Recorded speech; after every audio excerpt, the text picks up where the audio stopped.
Hi everyone. Geography का आज lecture number 14 होगा और आज के लेक्चर में हम वॉल्केनो करेंगे और यहाँ पर रॉक्स करेंगे। बेसिकली दो टॉपिक आज के लेक्चर में हम करेंगे। तो चलिए लेक्चर को शुरू कर लेते हैं। आपके पेपर पॉइंट ऑफ व्यू से रॉक्स तो बहुत ज़्यादा इंपॉर्टेंट है। लास्ट ईयर के अगर पेपर को एनालिसिस करके देखोगे तो रॉक से बहुत ज़्यादा सवाल बने 2024 में भी 2023 में भी। तो चलिए विदाउट एनी फर्दर डिले हम लेक्चर को यहाँ पे शुरू कर लेते हैं। देखो यहाँ पर सबसे पहले हम करेंगे वॉल्केनो के बारे में पढ़ेंगे। वॉल्केनो के बारे में जितना पेपर पॉइंट ऑफ व्यू से इंपॉर्टेंट है सिर्फ उतना ही पढ़ाऊंगा, ज़्यादा हम नहीं देखेंगे। ठीक है, यहाँ पर आप देख रहे हो, ये क्या देख रहे हो, ये है हमारा एक वॉल्केनो है। ठीक है, यहाँ से ये गैसेस निकल रही है, ये क्लाउड्स बन रहे हैं। ठीक है, आपका ये यहाँ पर क्या निकल रहा है, मैग्मा निकल रहा है। अब देखो एक चीज़ ध्यान रखना, मैग्मा के बारे में मैं आपको एक चीज़ बताता हूँ। मैग्मा कुछ नहीं होता, मॉल्टन फॉर्म होता है रॉक्स का। ठीक है, रॉक जो मॉल्टन फॉर्मेट में होती हैं, लिक्विड फॉर्म में होती हैं, वो आपका मैग्मा होता है। सपोज यहाँ पृथ्वी में क्या था, मैग्मा था। ठीक है, लिक्विड फॉर्म में थी रॉक्स। ठीक है, जब यहाँ पर ये लिक्विड फॉर्म में थी और ये बाहर आएंगी, इसके थ्रू जब ये बाहर ऐसे बाहर निकलेंगे और बाहर आके जब आप ये देख रहे हो कि ये ऐसे गिरी होंगी, तो यहाँ पर आपको एक चट्टान सी बनी हुई दिख रही है। यहाँ पर क्या दिख रही है, एक चट्टान सी बनी हुई दिख रही है। तो जब मैग्मा बाहर आके सॉलिड हो जाता है, उसी को लावा बोल दिया जाता है। तो ध्यान रखना, अगर धरती के अंदर है लिक्विड फॉर्म में तो उसको मैग्मा बोलेंगे, बाहर आके सॉलिडिफाई हो गया जो बाहर निकल रहा है उसको हम क्या बोलेंगे, लावा बोलेंगे। ये चीज़ आप लोग यहाँ पे ध्यान रखना। कभी अगर आपसे पेपर में ये पूछ ले कि जो वॉल्केनो है वो किसकी वजह से होता है, जैसे कि लास्ट जब जब हम लेक्चर पढ़ रहे थे तो उसमें सवाल था कि अर्थक्वेक किसकी वजह से होता है, सुनामी किसकी वजह से होती है। वैसे ही चाहे वो अर्थक्वेक पूछ ले, वॉल्केन चाहे वो सुनामी पूछ ले, चाहे वॉल्केनिक इरप्शन पूछ ले, सभी का आंसर एक ही होगा। क्या होगा, due to tectonic plate movement. ठीक है, हम जो प्लेट का मूवमेंट है लास्ट लेक्चर में पढ़ के आ रहे हैं। कितने प्लेट मूवमेंट पढ़े, कन्वर्जेंट जब एक दूसरे के पास आती हैं, डाइवर्जेंट जब एक दूसरे से दूर जाती हैं, ट्रांसफॉर्म प्लेट बाउंड्री जब एक दूसरे पर स्लाइड करती हैं। तीनों हम लास्ट लेक्चर में पढ़ के आ रहे हैं। हिंदी में भी इसको सेम ही बोलते हैं, प्लेट टेक्टोनिक, प्लेट टेक्टोनिक्स के कारण आपका क्या होता है, यहाँ पर वॉल्केनिक इरप्शन होता है। ज्वालामुखी का यहाँ पर बेसिकली एक तरह से बोल सकते हो कि प्रोड्यूस होती है, ज्वालामुखी बनती है। ठीक है, ये चीज़ ध्यान रखना। और देखो यहाँ पर क्या होता है, जो आपका ये मुख है ना, जो ये वाला मुख देख रहे हो, इसको क्रेटर कहते हैं। ध्यान रखना, इसको क्या बोलेंगे, इसको क्रेटर कहते हैं। कभी कभी पेपर में पूछ लिया जाता है, तो जो मुख होता है उसको क्या बोला जाता है, क्रेटर बोला जाता है। और कभी कभी क्या होता है, जब ये थोड़ा कम लेवल पे होता है, इसकी हाइट ज़्यादा नहीं होती, तो यहाँ पे मैं इसको रफ करता हूँ। यहाँ पे ये मुख में क्या भर जाता है, पानी भर जाता है। क्या भर जाता है, पानी भर जाता है। तो उसको हम सूखने के बाद एकदम जब सॉलिडिफाई हो जाती है, उसके बाद की बात बता रहा हूँ, तो उसको हम क्रेटर लेक बोला जाता है। चलो बताओ, महाराष्ट्र में जो क्रेटर लेक है उसका नाम बता दो। ठीक है, अब आपको समझ में आई होगी कि क्रेटर लेक किसे कहते हैं। तो आपने महाराष्ट्र में एक लेक पढ़ी होगी लोनार क्रेटर करके, तो वो इस तरह से ही है। ठीक है, ये जो क्रेटर होता है इसमें पानी भर गया, ठीक है, तो वो एक झील टाइप बन जाती है। ये काफ़ी बड़ा मुंह होता है इसका। ठीक है, सब कुछ सॉलिडिफाई होने के बाद तब होता है। ठीक है, तो ये चीज़ आपको पता होना चाहिए कि जो मुख होता है, जो आपका वॉल्केनो का मुख होता है, उसको क्या बोला जाता है, क्रेटर बोला जाता है। ठीक है, और यहीं पर आप देख रहे होंगे कि ये क्या बन रहा है, क्रेटर पर ही क्या बन रहा है, ये राख के बादल भी बनते हैं। अगर कभी पूछे कि जो बादल कहाँ बनते हैं, तो क्रेटर पे बनते हैं। ये चीज़ भी आपको यहाँ पर पता होनी चाहिए। और देखो यहाँ पर जब आपका वॉल्केनिक इरप्शन होगा, लावा निकलेगा, तो नीचे से कुछ गैसेस भी निकलेंगी। जैसे आपके वाटर वेपर है, CO2 है, मेनली यही दो गैसेस यहाँ पे निकल रही होती हैं। तो उसको क्या बोला जाता है, पेपर में ये भी पूछा गया है, तो उसको बोला जाता है डी गैसिंग प्रोसेस। ध्यान रखना, हिंदी में भी डी गैसिंग प्रक्रिया ही बोलते हैं, लिख लो, डी गैसिंग प्रक्रिया ही बोलते हैं हिंदी में। इसमें क्या होता है, आपका जो गैसेस बाहर निकलती हैं उसको क्या बोलते हैं, डी गैसिंग प्रोसेस बोलते हैं। ये चीज़ ध्यान रखना। और देखो यहाँ पर हमको हर तरह के वॉल्केनो के बारे में पढ़ना ज़रूरी नहीं है, लेकिन एक वॉल्केनो की तरफ पढ़ लो। एक वॉल्केनो होता है आपका कैल्डेरा वॉल्केनो। जो आपका ये कैल्डेरा वॉल्केनो होता है, इसमें जो ये क्रेटर का माउथ होता है, ये वाउल शेप में होता है। मतलब इस तरह से आप मान सकते हो, इस तरह से आपका इस तरह से होता है। तो यहाँ पर जो इरप्शन होता है ना लावा का, उसे काफ़ी जगह मिल जाती है निकलने के लिए। तो इसकी वजह से ना ये सबसे ज़्यादा आप मान सकते हो कि जो इरप्शन होता है वो सबसे ज़्यादा एक्सप्लोजिव होता है, ठीक है। तो कभी आपसे पूछे कि मोस्ट एक्सप्लोजिव जो होता है वो कौन सा वॉल्केनो होता है, तो वो कैल्डेरा वॉल्केनो होता है, ध्यान रखना, मोस्ट एक्सप्लोजिव होता है ये, ठीक है। और इसका जो शेप होता है ये आपका होता है बाउल शेप्ड डिप्रेशन होता है, मतलब गड्ढा सा होता है, बाउल शेप डिप्रेशन। हिंदी वाले लिखना चाहो तो लिख लो, बाउल को क्या बोलेंगे, कटोरे, कटोरे के आकार का अवसाद, डिप्रेशन को हिंदी में बोलते हैं अवसाद, ठीक है। कटोरे के आकार का अवसाद लिख सकते हो, ठीक है। ये चीज़ आपको यहाँ पे पता होना चाहिए। और मैं आपको जब लास्ट लेक्चर पढ़ा रहा था तो वहाँ पर मैंने आपको एक पैसिफिक रिंग्स ऑफ फायर पढ़ाई थी, ठीक है। बेसिकली रिंग्स ऑफ फायर पढ़ाई थी मैंने, रिंग्स ऑफ फायर पढ़ाई थी, जो कि कहाँ पर है, पैसिफिक ओशन में। सबसे पहले तो आपको यही पता होना चाहिए, पैसिफिक ओशन में है, ठीक है, पैसिफिक ओशन में है। और बेसिकली वहाँ पे लोकेट किए गए हैं कि ये यहाँ पर वॉल्केनिक इरप्शन आने की सबसे ज़्यादा पॉसिबिलिटी, अर्थक्वेक आने की सबसे ज़्यादा पॉसिबिलिटी, एक रिंग टाइप बनती है वो, और वो कहाँ पर है, पैसिफिक ओशन में है। ये चीज़ ध्यान रखना। इसको हम रिंग्स ऑफ फायर भी बोल सकते हैं और रिंग्स ऑफ वॉल्केनो भी बोल सकते हैं, ये चीज़ ध्यान रखना, rings of volcano, rings of volcanoes, rings of volcanoes in Pacific ocean, in the Pacific ocean, Pacific ocean. ये चीज़ ध्यान रखना, यहीं से ज़्यादातर आपके जो सवाल बनते हैं, यहीं से सवाल बनते हैं। अब थोड़ा सा आपके ज़्यादा सवाल तो नहीं बनते टाइप्स ऑफ वॉल्केनो से, लेकिन कभी कभी पूछ लेगा ये वॉल्कन जो ये वॉल्केनो है किस कंट्री में, ये पूछ लेगा। या आपसे पूछ लेगा ये एक्टिव है या डॉर्मेंट है, क्योंकि आपके वॉल्केनो 3 प्रकार के होते हैं, एक एक्टिव होता है, एक डॉर्मेंट होता है और एक डेड वॉल्केनो होता है। तीनों को हम पढ़ेंगे। तो सबसे पहले हम थोड़ा सा यहाँ पर एक्टिव वॉल्केनो के बारे में पढ़ लेते हैं। तो देखो एक्टिव वॉल्केनो कौन से होते हैं, जिसमें लावा, गैस, राख सदैव निकलती रहती है, हमेशा निकलती रहती है, कि भैया लावा निकल रहा है, गैस निकलती रह रही है, ठीक है। उसमें से जो क्लाउड्स, राख के जो क्लाउड्स हैं वो निकलते रहते हैं, तो उनको बोलते हैं हम एक्टिव वॉल्केनो, कि थोड़े थोड़े टाइम बाद निकलता रहता है, कभी लावा निकल आया, गैसेस निकल रही हैं, ठीक है। तो उनको एक्टिव वॉल्केनो बोलते हैं। और ये कहाँ कहाँ पर है, एक है आपका, और कौन कौन सा है और कहाँ पर है ये पता होना चाहिए, किलुआ जो कि हमारा यहाँ पर यूएसए में है, ठीक है। ये चीज़ आपको यहाँ पे पता होना चाहिए, ठीक है। और ये आपका सबसे बड़ा एक्टिव वॉल्केनो है, अगर हम बात करें सबसे बड़ा एक्टिव वॉल्केनो है। उसके बाद स्ट्रोम्बोली जो कि इटली में है। ये सभी फेमस हैं जो लास्ट 5 सालों में कभी ना कभी किसी ना किसी पेपर में पूछे गए हैं। ऐसे तो बहुत सारे एक्टिव वॉल्केनोज हैं, लेकिन ये वो वॉल्केनो मैं यहाँ पे करा रहा हूँ जो कभी ना कभी किसी ना किसी पेपर में पूछे गए हैं। फुजियामा जापान में है, वेरिन आइलैंड इंडिया में है, कोटापैक्सी, चलो इंडिया में कितने आइलैंड हैं ये बताओ, मतलब कितने हमारे वॉल्केनो हैं ये बताओ। इंडिया में एक ही एक्टिव वॉल्केनो है जिसका नाम है वेरिन आइलैंड, ठीक है। कोटोपैक्सी इक्वाडोर में है। ओजस डेल सलादो ये है जो अर्जेंटीना और चिली के बॉर्डर पर है। ये चीज़ आपको यहाँ पे पता होना चाहिए। तो ये सारी नोट डाउन कर लो, इसमें कुछ समझना नहीं है, बस आपको रटने हैं कि ये एक्टिव वॉल्केनोज है, ठीक है। उसके बाद अगर हम बात करते हैं डोरमेंट, डोरमेंट वॉल्केनो वो हैं कि अभी तो वो शांत हो चुके हैं, निष्क्रिय ज्वालामुखी, मतलब अभी शांत हो चुके हैं, बट ऐसी पॉसिबिलिटी है कि फ्यूचर में वो दोबारा से यहाँ पर एक्टिव हो सकते हैं, भविष्य में एक्टिव होने की पॉसिबिलिटी है। लेकिन अभी शांत है, अभी ना गैस निकल रही, ना राख निकल रहा, ना लावा निकल रहा, कुछ भी नहीं निकल रहा है। तो ऐसे वॉल्केनोज को बोलते हैं dormant volcanoes.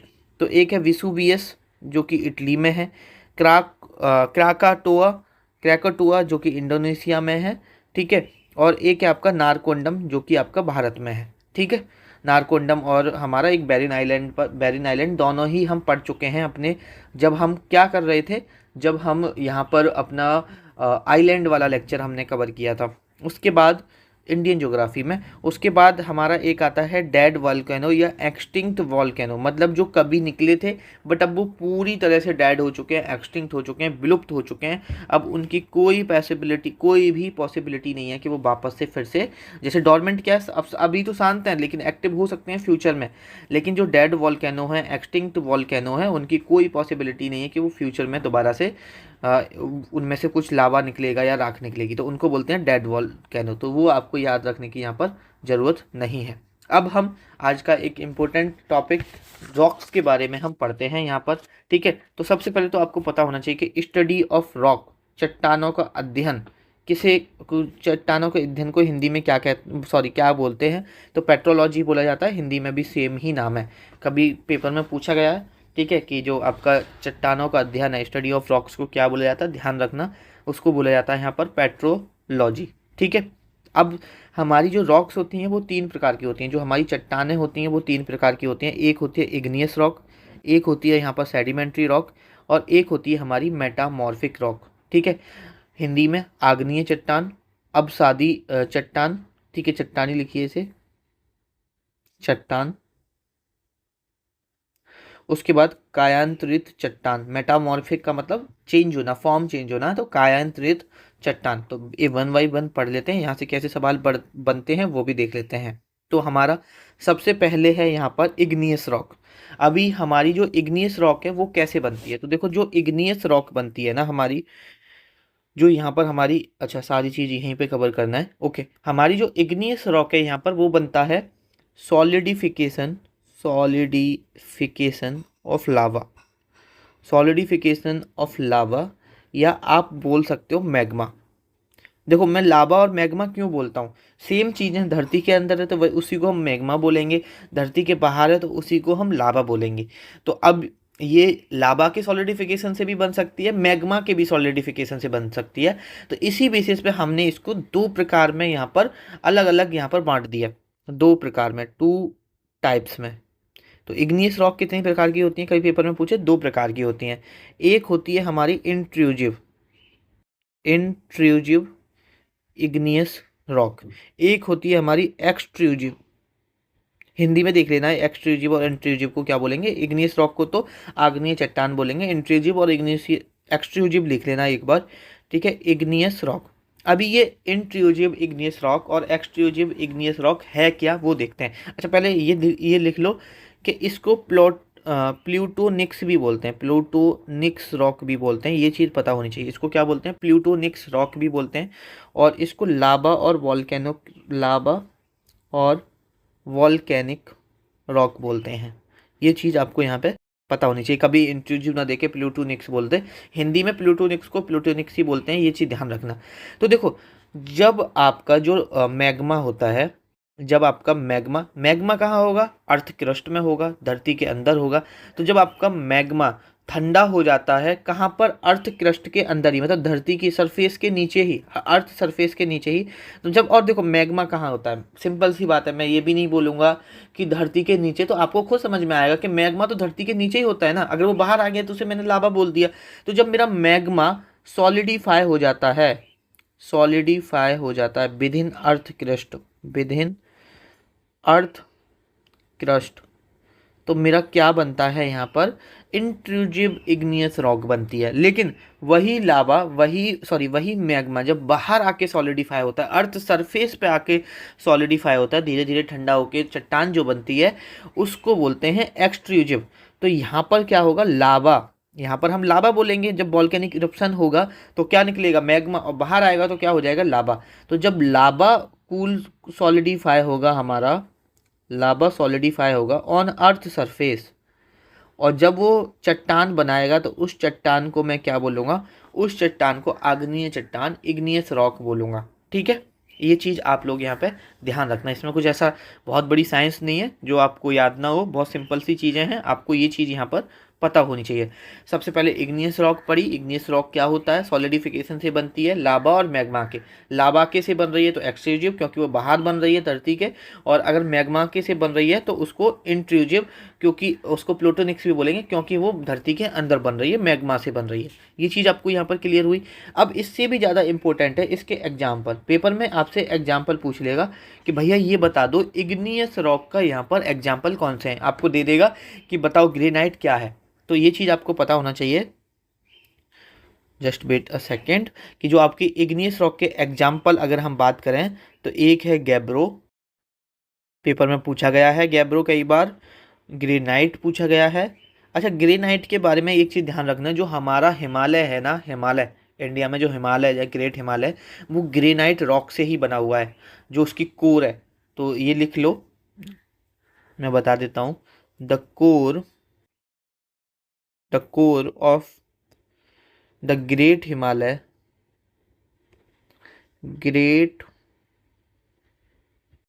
Himalaya is made up of granite rock. ये चीज़ आपको यहाँ पे पता होनी चाहिए, ठीक है। तो एक गैब्रो एग्जाम्पल है, एक ग्रेनाइट इसका एग्जाम्पल है, एक बसाल्ट इसका एग्जाम्पल है, बसाल्ट, और एक तीसरा हो गया ना, एक चौथा इसका प्यूमाइस है। और प्यूमाइस के बारे में एक चीज़ ध्यान रखना कि इसकी जो डेंसिटी होती है बहुत कम होती है, जिसकी वजह से ये फ्लोट कर सकता है वाटर पर, फ्लोट्स ऑन वाटर, पानी पर तैर सकता है। ध्यान रखना प्यूमाइस के बारे में। इंग्लिश में गैब्रो को भी गैब्रो ही बोलेंगे, ग्रेनाइट ही बोलते हैं, बसाल्ट ही बोलते हैं, प्यूमाइस ही बोलते हैं, सेम बोलते हैं। ये चीज़ ध्यान रखना। तो आपको इनके एग्जाम्पल पता होना चाहिए, क्या क्या, gabbro, granite, basalt, pumice, pumice, ऐसे बार बार बोलोगे आपको याद हो जाएगा, ठीक है। और gabbro, granite, basalt, pumice, gabbro, granite, basalt, pumice, ये कौन सी रॉक है आपकी, इग्नियस रॉक है। ये चीज़ आपको यहाँ पे पता होनी चाहिए। और यहाँ पर रॉक की स्टडी को हम क्या बोलते हैं, पेट्रोलॉजी बोलते हैं। ये भी चीज़ें आपको यहाँ पर क्लियर होनी चाहिए, ठीक है। ये सारी चीज़ें आपकी यहाँ पर क्लियर हो गई। अब उसके बाद हम बात करते हैं सेडिमेंट्री रॉक के बारे में, ठीक है। अब हम सेडिमेंट्री रॉक को पढ़ते हैं, जिसको क्या बोलते हैं, अवसादी चट्टान यहाँ पर बोला जाता है। तो जो आपका सेडिमेंट्री रॉक है वो कैसे बनती है, तो देखो सब चीज़ जो बनेंगी एक दूसरे से कोरिलेट करेंगी। अभी हम रॉक साइकिल भी पढ़ेंगे, ठीक है, ठीक है। तो जो आपकी सेडिमेंट्री रॉक बनेगी ना, जो इग्नियस रॉक होती है, जो आपकी इग्नियस रॉक होती है ना, अभी जैसे हमारी इग्नियस रॉक कैसे बनी, लावा के सॉलिडिफिकेशन से। अब जो इग्नियस रॉक है यहाँ पर, सपोज यहाँ पर आपकी जो धरती के ऊपर बनी, अर्थ सरफेस के ऊपर बनी, तो क्या होगा, पानी पानी बरसेगा उस पर, हवा चलेगी, बहुत सारे फैक्टर्स होंगे, वेदरिंग की वजह, वेदरिंग होगी जिसकी वजह से उसका, तो यहाँ पर क्या होगा, ये जो चट्टान है, इग्नियस रॉक है, इसका इरोजन होना शुरू हो जाएगा। देखो पानी की वजह से, पानी वर्षा होगी उसकी वजह से, हवा चलेगी उसकी वजह से, और बहुत सारे रीजन्स होते हैं जिसकी वजह से इसका क्या होता है, टूटना शुरू हो जाता है, इरोजन होना शुरू हो जाता है।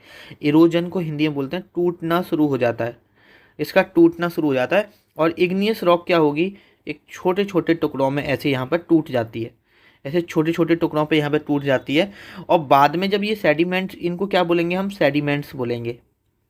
और जब ये बाद में जाके जो सेडिमेंट हैं ये क्या होंगे, सॉलिडिफाई होंगे। सेडिमेंट्स क्या होंगे, यहाँ पर एक जगह जाके जुड़ जाएंगे, एक जगह जाके, तो ये ऐसे इस तरह से रॉक बनाती हैं। और इस जब ये रॉक बनाती हैं तो इसको, इस प्रोसेस को बोलते हैं लिथिफिकेशन, लिथिफिकेशन, ठीक है। तो लिथिफिकेशन से बेसिकली ध्यान रखना कि हमारी कौन सी रॉक बनती है, लिथिफिकेशन प्रोसेस से।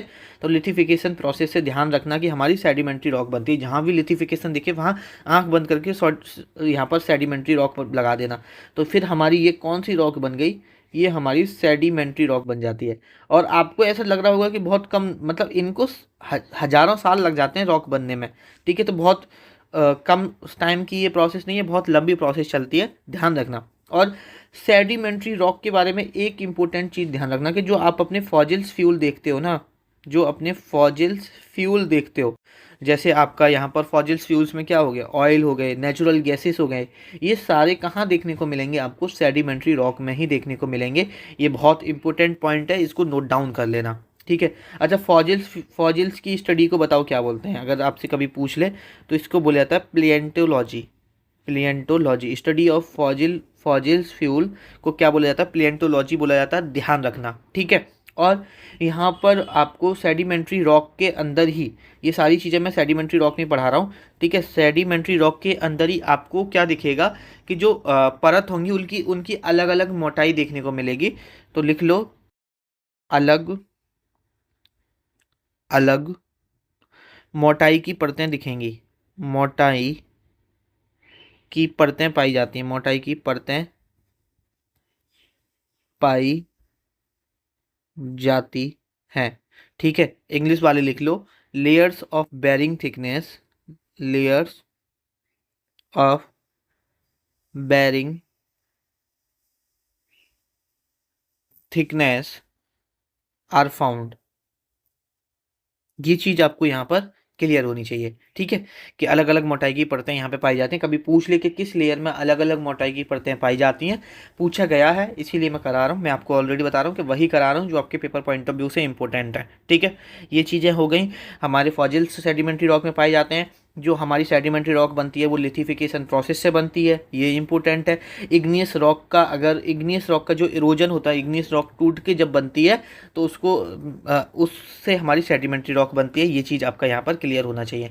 अब क्या बचा, इसके एग्जाम्पल बचे, तो एग्जाम्पल भी लिख लो। चलो मैं इसे रफ करता हूँ। सेडिमेंट्री रॉक की अगर हम एग्जाम्पल की बात करते हैं, अब सादी चट्टान की अगर हम एग्जाम्पल की बात करते हैं तो ध्यान रखना लाइमस्टोन हो जाएगा, यहाँ पर सैंडस्टोन, ध्यान रखना स्टोन स्टोन आ रहा है, लाइमस्टोन, सैंडस्टोन, और कोल हो जाएगा, कोल भी आपका एक सेडिमेंट्री रॉक ही होता है। उसके बाद चौक हो जाएगा, उसके बाद हैलाइट, याद रखना हैलाइट पूछा गया था पेपर में, ये चीज़ भी ध्यान रखना, ठीक है। लाइमस्टोन, सैंडस्टोन, कोल, चौक और हैलाइट, ये आप सारे नाम यहाँ पर as a example of sedimentary rock याद रखना, ठीक है। अब आगे हम बात कर लेते हैं यहाँ पर मेटामॉर्फिक रॉक के बारे में। तो देखो जो आपकी मेटामॉर्फिक रॉक बनती है ना, वो किसी की मतलब फॉर्म चेंज होने से बनती हैं, ये चीज़ ध्यान रखो। अब यहाँ पर चाहे आपकी इग्नियस रॉक हो, ठीक है, इग्नियस रॉक हो, ठीक है, चाहे आपकी यहाँ पर सेडिमेंट्री रॉक हो, सेडिमेंट्री रॉक हो, इसमें आप बहुत ज़्यादा प्रेशर अप्लाई कर दोगे ना, इसमें अगर आप बहुत ज़्यादा प्रेशर अप्लाई कर दोगे तो आपकी क्या बन जाती है, अगर आप प्रेशर अप्लाई कर दोगे तो मेट इसकी फॉर्म चेंज हो जाती है, और उसी को हम क्या बोलते हैं यहाँ पर, प्रेशर अप्लाई करने के बाद जो बनती है हमारी, उसी को मेटामॉर्फिक रॉक बोला जाता है, कायांतरित चट्टान बोला जाता है, ये चीज़ ध्यान रखना, ठीक है। और अगर पेपर में देखो, पेपर में इस तरह से, जैसे चाहे वो आपकी इग्नियस रॉक है, चाहे वो आपकी सेडिमेंट्री रॉक है, शॉर्ट में लिख रहा हूँ, इनको हम नॉन मेटामॉर्फिक भी बोल सकते हैं, नॉन मेटामॉर्फिक रॉक भी बोल सकते हैं, ठीक है। इसमें जो फिजिकल चेंजेस होंगे, फिजिकल चेंजेस और जो केमिकल चेंजेस होने के बाद, जो जैसे प्रेशर अप्लाई होने के बाद फिजिकल चेंजेस होंगे, केमिकल चेंजेस होंगे, उसके उसके बाद जो आपकी मेटामॉर्फिक रॉक बनती है ना, जो मेटामॉर्फिक रॉक बनती है, इस पूरे प्रोसेस को, जैसे हम लिथिफिकेशन प्रोसेस से हमारा क्या बन रहा था, सेडिमेंट्री रॉक बन रही थी, वैसे ही जो हमारा इस प्रोसेस से प्रेशर अप्लाई करने के बाद जो फिजिकल चेंजेस, केमिकल चेंजेस होने के बाद मेटामॉर्फिक रॉक जो बनती है, उस प्रोसेस को प्रोटोलिथ बोला जाता है, प्रोटोलिथ बोला जाता है, प्रोटोलिथ, एक सेकेंड, प्रोटोलिथ, ये ध्यान रखना, आपके पेपर पॉइंट ऑफ व्यू से इंपॉर्टेंट है। लिथिफिकेशन ध्यान रखना, सेडिमेंट्री रॉक बनती है लिथिफिकेशन प्रोसेस से, और प्रोटोलिथ प्रोसेस से यहाँ पर मेटामॉर्फिक रॉक बनती है, ये चीज़ यहाँ पर आपको पता होना चाहिए, ठीक है। और कुछ नहीं है, जैसे मैंने बताया कि इग्नियस रॉक और सेडिमेंट्री रॉक में हम प्रेशर अप्लाई करेंगे तो क्या होगा, कुछ फिजिकल चेंजेस देखने को मिलेंगे, केमिकल चेंजेस देखने को मिलेंगे, जिसकी वजह से मेटामॉर्फिक रॉक बनेगी। और मेटामॉर्फिक ये जो रॉक बनती है, ये इस प्रोसेस को क्या बोलेंगे, प्रोटोलिथ प्रोसेस बोलेंगे, ये चीज़ आपको यहाँ पे पता होनी चाहिए, ठीक है। और ऐसा यहाँ पर और ऐसा आपको अलग से कुछ और नहीं पढ़ना है। और अगर हम थोड़ा सा बात करें यहाँ पर रॉक साइकिल की, तो देखो रॉक साइकिल इंपॉर्टेंट है। रॉक साइकिल में क्या है आपका, देखो रॉक साइकिल में क्या है कि इग्नियस रॉक है, सेडिमेंट्री रॉक और मेटामॉर्फिक रॉक है, ये आपस में इंटर कन्वर्टिबल है। मतलब इंटर कन्वर्टिबल का मतलब है यहाँ पर कि आपस में ही ये परिवर्तित हो सकती है, मतलब सेडिमेंट्री रॉक इग्नियस बन सकती है, इग्नियस सेडिमेंट्री बन सकती है, इग्नियस मेटामॉर्फिक बन सकती है, मेटामॉर्फिक इग्नियस बन सकती है, तो उसी को हम रॉक साइकिल बोलते हैं। ये चीज़ आपको यहाँ पे ध्यान रखना है। ये क्या है, मतलब बेसिकली रॉक साइकिल कहती है, जैसे मैं आपको समझाता हूँ, यहाँ पर ये मैंने इग्नियस रॉक ले ली, ठीक है, इग्नियस मैं शॉर्ट में लिखता हूँ, ठीक है ना, अब तो आपको समझ में आएगा ही, ठीक है। आई आर मैंने ले लिया इग्नियस रॉक, है ना। इग्नियस रॉक का क्या हुआ, यहाँ पर आप बोलोगे भैया इरोजन हुआ, इग्नियस रॉक का क्या हुआ, इरोजन हुआ, तो यहाँ पर कौन सी वो बन गई, यहाँ पर अगर इरोजन होगा तो हमारी सेडिमेंट्री रॉक बन गई, सेडिमेंट्री रॉक बन गई। अब आपने इस पर क्या कर दिया, प्रेशर अप्लाई कर दिया, इस पर आपने क्या कर दिया, प्रेशर अप्लाई कर दिया, तो प्रेशर अप्लाई करने के बाद कौन सी बन रही है भैया, मेटामॉर्फिक रॉक बन रही है। और सिर्फ सेडिमेंट्री पे प्रेशर अप्लाई पे नहीं बनेगी, मैंने बताया इग्नियस भी बताया ना कि अगर मैं इस पर भी अप्लाई कर दूंगा प्रेशर तो मेरी कौन सी बन जाएगी, मेटामॉर्फिक रॉक बन जाएगी।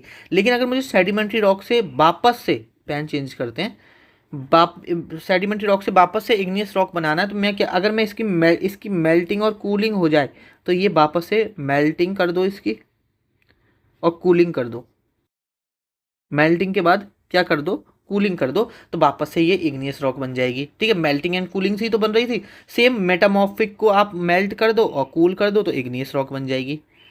मेल्टिंग एंड कूलिंग, ठीक है। और यहां पर अगर मेटामॉर्फिक का आपने जो प्रेशर अप्लाई किया था उसका वापस से तुम क्या कर दो, इरोजन कर दो, यहां पर वेदरिंग कर दो, वेदरिंग कर दो,